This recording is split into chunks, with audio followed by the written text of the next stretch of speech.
Sen nasılsın? Nasıl gidiyor her şey? İyiyim. Çok iyiyim. Her şey yolunda. Hiç iyi değilim Ada. Seni hiç unutmadım. Yarım yamalağım, her şey bombok. Sen atlattın mı? Yoksa benden intikam mı alıyorsun? Gülümsüyorsun. Gerçek mi? Hiç böyle olacağını düşünmemiştim. Senden ayrıldığım ilk günler kuş gibi hissetmiştim kendimi.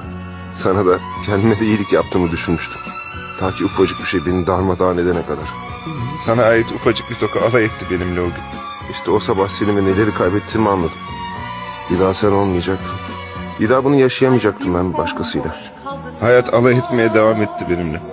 Sana benzeyen yüzler, kokuna benzeyen kokular, sesine benzer sesler çıkardı karşıma. Ya da bana mı öyle geldiler? Bilmem. Biliyor musun? Bir gün nerede kaybettiğini bilmediğin o küçücük saç tokası hala cebimde durur. İyiyim. Çok iyiyim.